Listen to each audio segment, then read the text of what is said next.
mim, o yoga não é só uma filosofia, mas é uma ciência. Porque todas as técnicas dele, do yoga, todas as coisas que permeiam o yoga já foram muito estudadas, muito desmistificadas. E a eficácia do yoga já é extremamente comprovada hoje em dia pela neurociência. A neurociência hoje proclama, né, que a meditação é uma ferramenta incrível para controle da ansiedade, controle de distúrbios psiquiátricos, o estado meditativo, o desenvolvimento do estado de presença. E tudo isso vem do yoga, né? A meditação vem do yoga. Mesmo que algumas pessoas, mesmo na área da fisioterapia, né? Hoje eu estava vendo aquele método hipopressivo, né? De corrigir a diástase do abdômen, também foi inspirada no yoga, em técnicas de bandas que nós chamamos no yoga de técnicas de contrações. Então realmente é incrível assim o número, né, de técnicas, de coisas incríveis que o yoga promove no seu corpo. Mas na realidade, por mais que assim o yoga, através de exercícios respiratórios que nós chamamos de pranayama, que a gente tem total controle da respiração, do nosso ritmo respiratório, e através desses exercícios a gente tem um controle de ansiedade, controle de estresse também, através dos exercícios respiratórios. A gente consegue equilibrar os hormônios do nosso corpo através da respiração, e sem contar que só o fato de você aprender a respirar direito, nossa, isso já diminui muito a sua ansiedade, já faz com que você tenha uma mente mais focada, areja o sistema, é super incrível. Todos os efeitos que a prática traz, sem contar que as posturas do yoga, elas, além de fortalecer o corpo e promover o alongamento corporal, elas vão desbloqueando realmente, às vezes, traumas que ficaram registrados no seu corpo, ou elas começam a desenvolver e despertar você essa consciência, porque o yoga, as posturas são trabalhadas de uma forma com tanta atenção, com tanta consciência, né? A plena atenção naquela postura que você está fazendo, você realmente executa uma postura estando inteiro naquela postura. E isso desenvolve uma super consciência corporal, você passa a ter um outro relacionamento afetivo com o seu corpo. E tudo isso é muito bacana. Mas na realidade, todos esses plus, né, e essas coisas que o yoga promove, não é esse o objetivo do yoga, promover toda essa qualidade de vida, embora ele promova toda essa qualidade de vida. O yoga, na realidade, é um trabalho mental, é um trabalho para desenvolver e despertar a sua consciência, né? A palavra yoga, ela significa união, comunhão, integração. Esse é o significado da palavra yoga. E yoga, por mais que seja uma ciência prática, né, é um conjunto de práticas, e cada uma dessas práticas vão estar atuando, né, no seu corpo físico, no seu corpo emocional. O yoga é um estado de ser, é um estado de consciência. Então, tudo isso que a gente faz no yoga e que promove esse monte de benefícios, na realidade, a busca do yoga não é esses benefícios, é sim despertar um estado de consciência. Por mais que o yoga hoje em dia, né, tá em alta, todo mundo pratica, principalmente no meio da celebridade, dos artistas, né? E a gente vê aquelas posturas lindas sendo executadas, e são lindas mesmo, não tem nada de errado em executar as posturas do yoga, tá, gente? Mas o objetivo do yoga não é aquelas posturas lindas, tá? As posturas nem todo mundo chega naquelas posturas magníficas, e nem é esse o interesse do yoga. O objetivo mesmo do yoga é despertar esse estado de consciência. É através das práticas você ir desenvolvendo esse estado de presença, você ir despertando um equilíbrio, uma saúde, você ir aprendendo a se conhecer, a conhecer o seu corpo, para poder despertar um estado de consciência diferenciado. E esse estado de consciência, né, que linkando com a palavra que é integração e união, é o quê? É você tomar consciência de que você não é os papéis, por exemplo, que você desenvolve.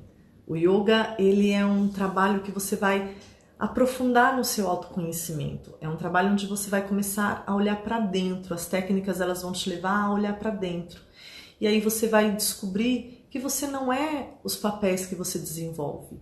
Que mesmo que você esteja vivendo uma experiência aqui e que você tenha afazeres e que você tenha uma identidade e que hoje de repente você é filho, ou você é mãe, ou você é pai, não importa, né, a função ou a sua manifestação aqui nessa vida que você está vivendo, você é um ser.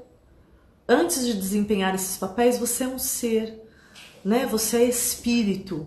Então, o estado de yoga é buscar essa essência de quem você é quando você fecha os olhos, que você chega no seu tapetinho para meditar, para fazer as suas posturas, para começar a sua sadhana, que seria a sua prática.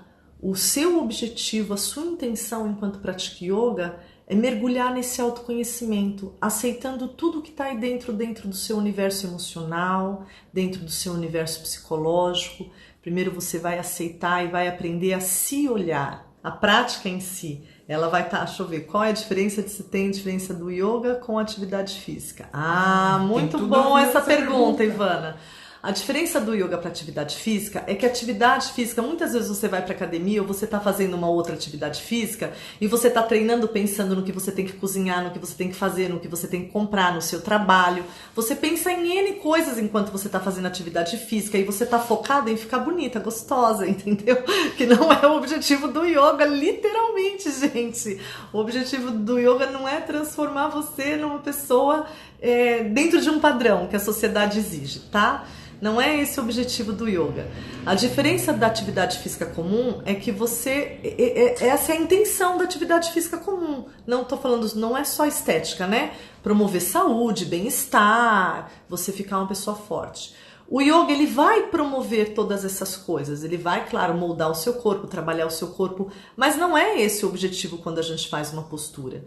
Mesmo que a postura naquele momento ela esteja exigindo de você força e que você esteja trabalhando a sua flexibilidade, na realidade você vai estar totalmente inteiro naquele exercício, ou seja, o seu pensamento vai estar engajado no seu exercício, a sua respiração vai estar engajada no seu exercício e as suas sensações, todos os seus sentidos você vai trazer para a sua prática, para perceber e sentir e ouvir o seu corpo na hora que você está numa postura. Então, quando você executa uma postura de yoga, você vai executar ela em plena atenção. Não tem isso de você estar fazendo uma prática de yoga e estar pensando nas coisas lá fora. Senão não é yoga. Quando você faz a sua prática de yoga, quando você está praticando yoga, você está inteiro, você está no aqui e agora, naquele momento. A sua mente, o seu pensamento, ele vai estar completamente focado naquilo que você vai estar fazendo.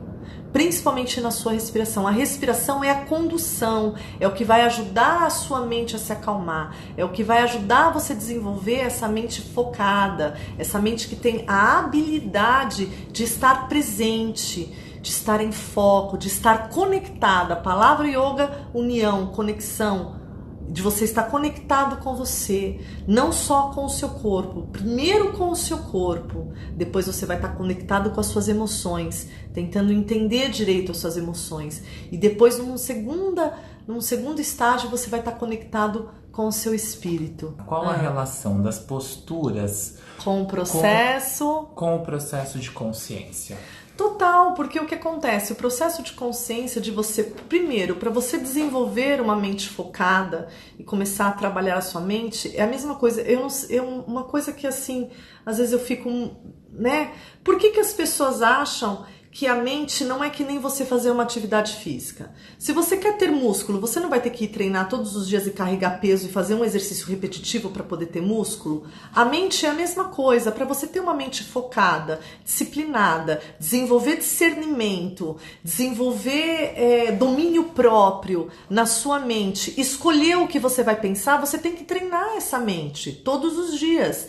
Então, a postura, ela ajuda você a treinar a mente, porque enquanto você está na postura, você vai estar o tempo inteiro observando aquilo que você está fazendo. Não só dentro da postura, como em tudo que a gente vai fazer em cima do tapetinho, na sua sadhana. Seja um exercício de respiração, seja um exercício de kriya, que são exercícios onde a gente vai estar purificando o corpo através também da respiração e de bandas e de massageamentos viscerais que nós fazemos durante a aula através da sua musculatura. Com a respiração você promove esses massageamentos, desbloqueando todo o seu corpo, os músculos, a sua energia, fazendo que não só sua circulação sanguínea, mas como sua energia comece a circular pelo seu corpo de uma forma melhor.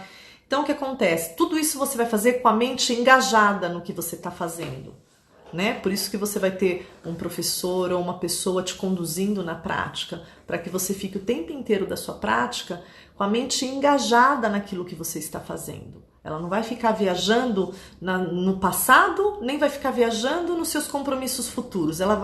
Você vai aprender a desenvolver uma mente focada, uma mente que está num estado de mindfulness, num estado de presença. Entendeu? E deixa eu fazer uma pergunta, assim, a Sandra tá falando ali que ela sempre se emociona no final quando o grupo se abraça e faz Om, faz o mantra, né? E eu já percebi muitas pessoas como eu, olhando uma postura ou quando vai fazer um mantra, se emociona profundamente. O que é isso? Ai, que lindo, gente. Adoro isso quando trata dos sentimentos. Primeiro assim, a história do Mantra Om é muito bacana, tá? Eu vou começar pelo Mantra Om. Por que o Mantra Om é um mantra tão emocionante?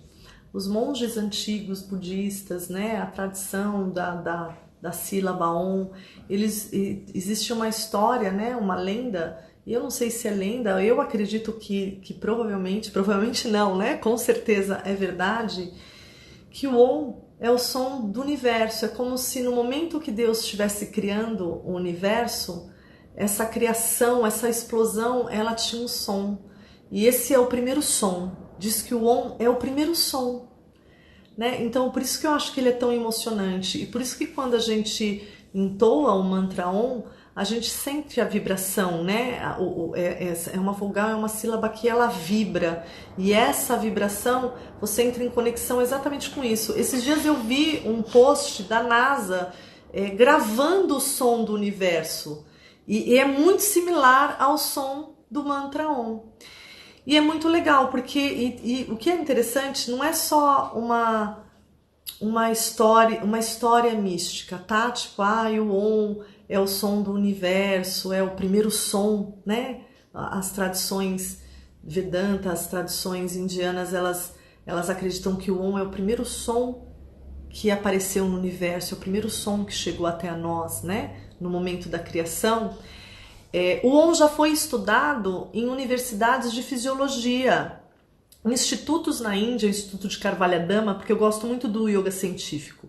Estudou o poder dos mantras sobre o seu cérebro, entendeu? Então o que acontece? Quando você entoa um mantra, aquele som, ele vibra a sua caixa craniana, ele já automaticamente, ele já diminui as suas frequências cerebrais, entendeu? Então assim, todas essas técnicas, essas coisas que a gente faz no yoga, elas foram profundamente estudadas e profundamente desmistificadas. Elas não têm só um efeito sentimental, emocional, elas promovem também um efeito dentro da sua fisiologia, dentro do praticar os mantras, eles fazem vibrar as suas cordas vocais.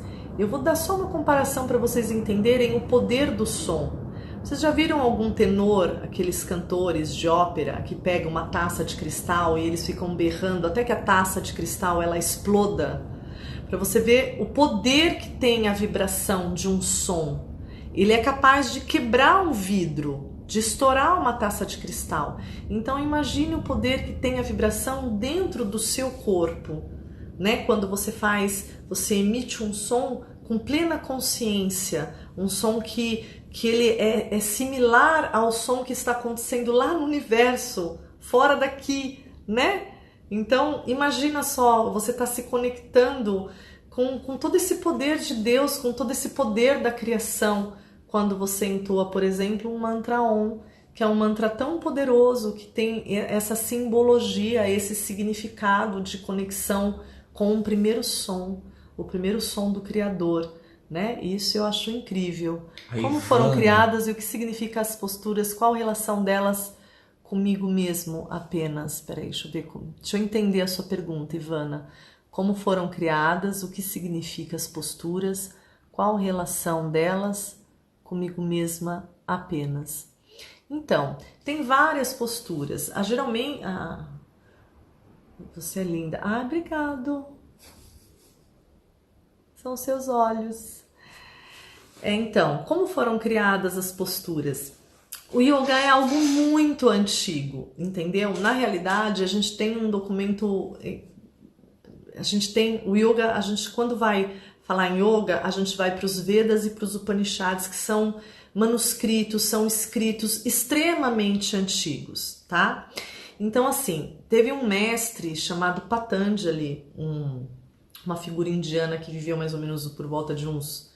Não sei a data ao certo, se é uns 8... Não, quer dizer, desculpa, gente, se é 1000 anos antes de Cristo, né? Porque também na Índia é tudo muito confuso, assim, essa questão das datas, ou se é 2000 anos antes de Cristo. Mas, resumindo, Patanjali, ele codificou o yoga. E nesse tratado de Patanjali, que chama os Yoga Sutras, onde ele vem descrevendo a prática do yoga e o objetivo do yoga, que é chegar a essa consciência, essa hiperconsciência diferenciada de si, Patanjali descreve 3 posturas, que é as posturas de meditação, que é aquela postura de lótus, de você ficar sentado em lótus e fazer a postura de meditação. Então, por exemplo, para Patanjali, a única postura que importava era a postura sentada com a coluna reta para você meditar. Só que outras escrituras, e você analisando outras escrituras, você vai ver outras posturas.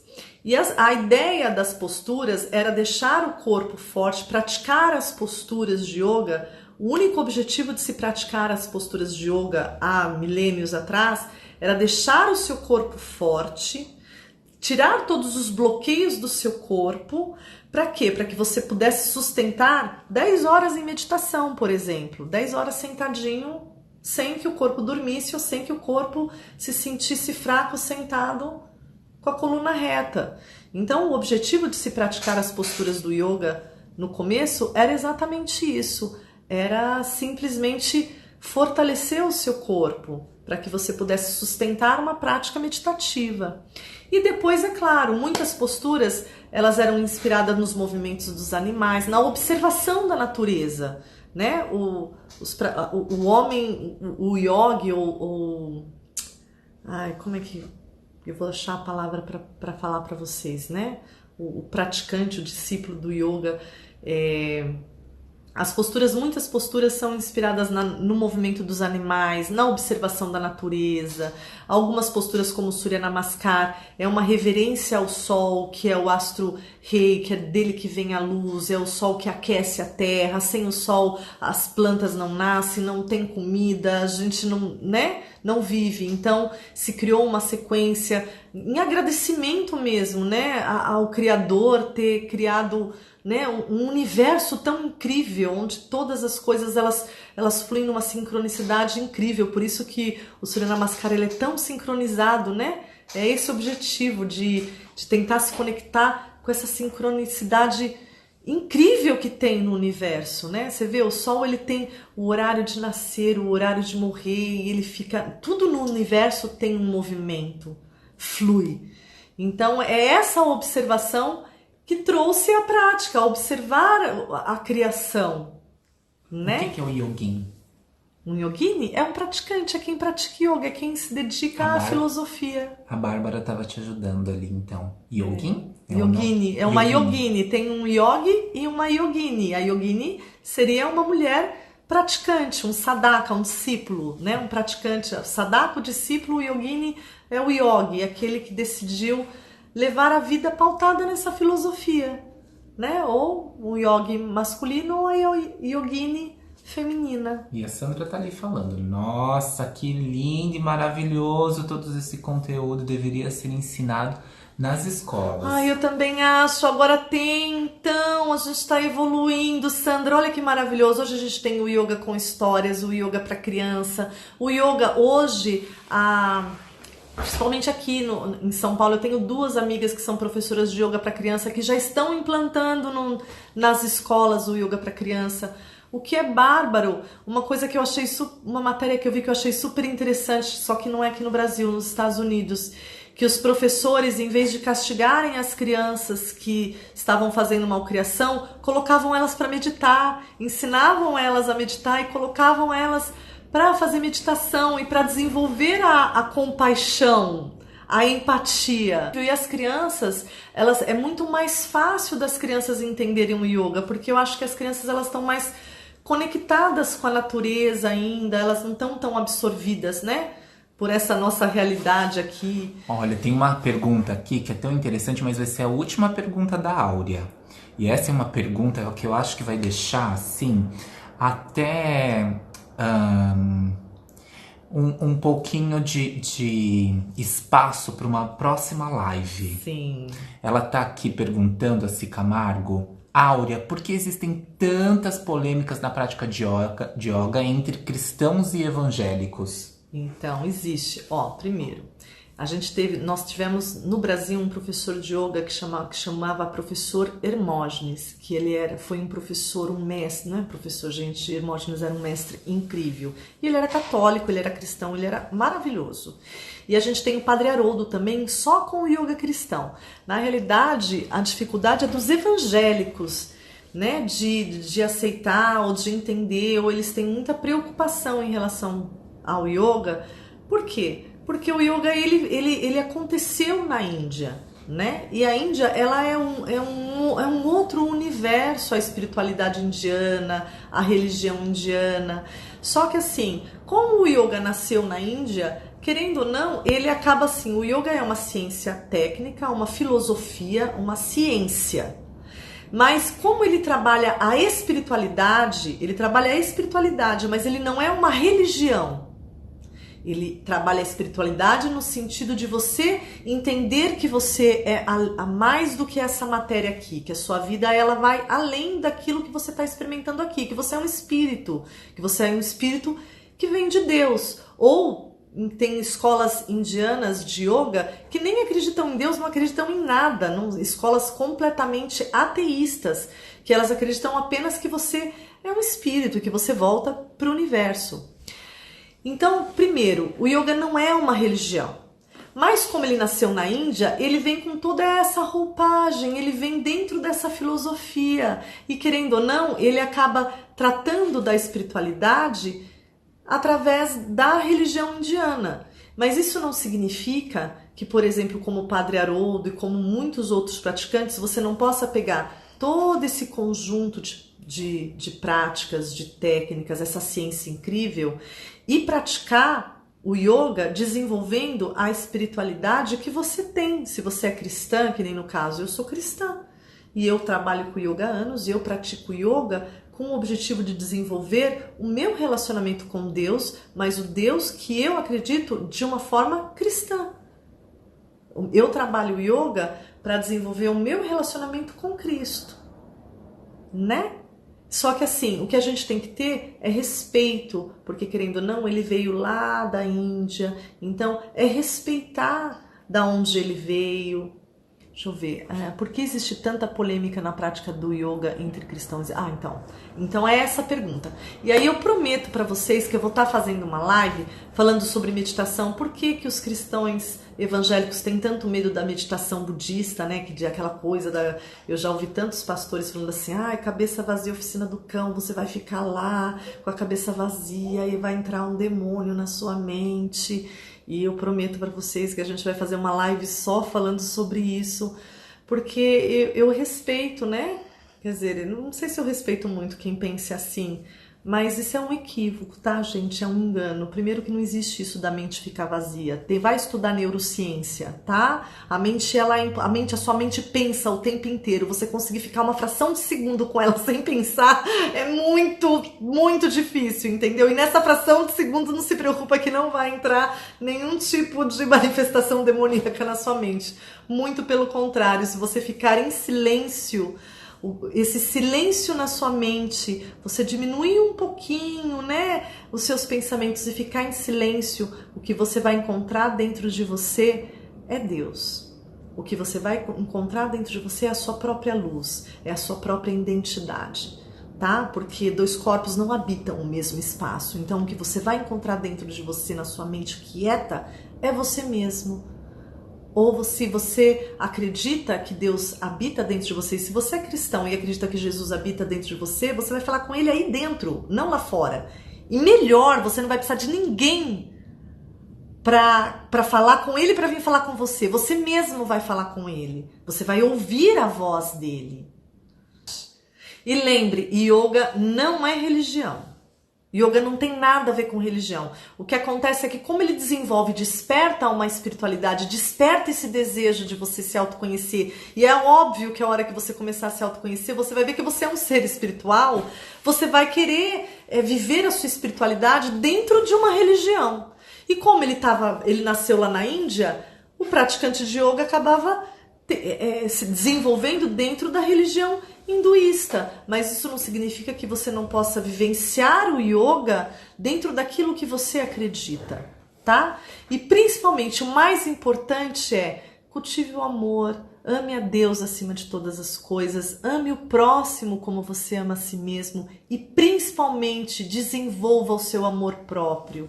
Entenda que Deus te ama profundamente, você é um ser de luz, é um ser de amor, então desenvolva primeiro o amor de você, para que você possa amar o outro. Espero mesmo poder estar trazendo esclarecimento para vocês, espero poder estar compartilhando isso que eu vivo com vocês também, porque tem abençoado tanto a minha vida, sabe? E é maravilhoso, o yoga não vai atrapalhar em nada o seu cristianismo, a sua espiritualidade, muito pelo contrário, o seu relacionamento com Deus só vai se aprofundar, tá bom? Beijo no coração e até o nosso próximo encontro.